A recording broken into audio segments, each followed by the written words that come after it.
andito kami sa clinic ng Senado kasi ang balita, ang NBI nag-take over na ng Senate. At ngayon, pilit silang pumapasok dyan sa Senator's Lounge, sa plenary.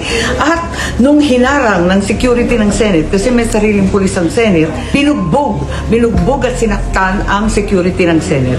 Talagang hindi na angkop itong nangyayari. Kawawa naman yung security namin. Ay, naku. Ano ba naman? Ginagawa mo ng trabaho mo. Grabe naman siya. Ano, sinunto ka talaga? Lahat na. Pwede yung... Sinuntok, dinaganan. Sinuntok, dinaganan? Hindi ko. Eh, anong ginagawa mo? Di ba pinagbabawalan mo lang na pumasok doon? Hindi ma'am, sinasala ko na din yung palabas kasi advice ko sa akin yung huwag mo na palabasin yung mga walang QR code. Siyempre. So, pinapalabas lang ko na yung mga empleyado po ng building po.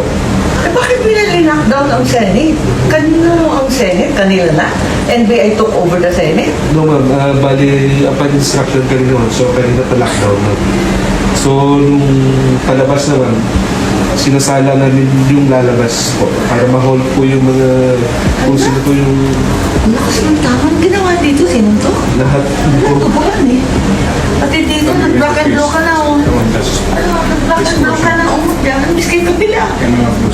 Kabila din ako. Ayan. Ano ba? Sinaktan ka Binuhat talaga. po ko papasok ng pick-up po. Ha? Binuhat po din ako. Hanggang sa pick-up nila? Saan ka dadalhin? Hindi ko rin alam. Teka muna, teka. May pamilya rin po ako! Teka muna! Inaraw ko po yung katawan ko doon sa may pintuan Sa po. may pinto.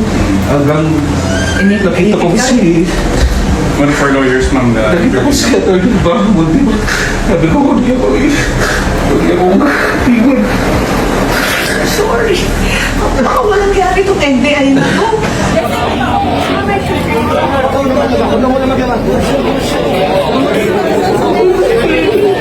Just to go next. So you're taking down this testimony. Sorry, Yes, I'm ma'am. confused. Yeah, so ikaw pa rin yung tuwan. So, ready naman, ma'am, yung convoy namin. Just verification. Pinukulong ng CCTV yung kung saan po Hindi, pero maliban doon, yung sakit mo, yung tama sila, hindi naman tama yun na makakaligtas sila ng commotion na po dun sa lobby ma'am. Tinulak ako pabalibag po dun sa mga roll after. Then, after naman, pilang pinabali yung risk ko kaya daming Yan, kaya po, ganos ka dyan eh. pilang tinitwist mo para mapusasan po. Pero, gumunod po ako pati may glasses na natanggal ko. So, buti na lang po nakahawak ako dun sa railings po doon tatay ko sa may roll up. Doon po nag-backup. Nung hindi ko nawalan na po ako ng balance po, kumalo na po ako dun sa may hagdanan ng roll up doon po. May sakay ka sa Isakay po nila ako sa sasakyan. Pinipit lang doon yung katawan niya sa pinto So eh. ito po yung pintuan nung nakaganon po yung kamay, yung paa ko sa swimming na may sara. Buti na lang nakatakas po ako kasi iba na mo man na magsalita yung driver ko eh. Nilumura na ako tapos lahat ng pwede niyang gawin sa akin, pwede niyang gawin sa loob eh. Buti na lang yung passenger. Hindi, ay ba talaga yan? Kapag yan. Medyo kami. Pero nakaalis daw. Nakatakas daw yung mga NBI na so-called, na agent. You're not there na? Pero ma-identify. Yung call po. Basta na-identify ko lang po Takbuhan daw eh. mahabang buhok na nakasalamin ko. Agent na mahabang buhok? Eh, hindi ko alam kung agent siya. Agent ba talaga yun? Tapos, isa rin po yung medyo mataas po yung position na laging naka-gel po. Magaling po. Sino si Mel? Matibag? Eh kung naka-gel, si Mel Matibag, may salamin? Hindi po. Yung Iba pa yun. pagsak po yung... Naalta presyon ka ba? Meron po ako. Meron? So, chinek mo na? Kasi elevated pa ng konti medyo agitated Kaya kasi nga. we'll just check it here. Iwanan kita sa abogado ha. Balikan ka namin. So, you're going to go to Makati na ka? Yes, ma'am. Coordinated na po. Wala to be sure ha.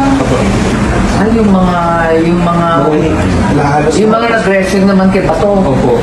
Eh, wala po yung commotion po. Eh, as yung tulog yun, hindi palabas ko ng labi ko. Ayun na ako. Dressing ka pa rin. I'm sure elevated pa rin sa presyo.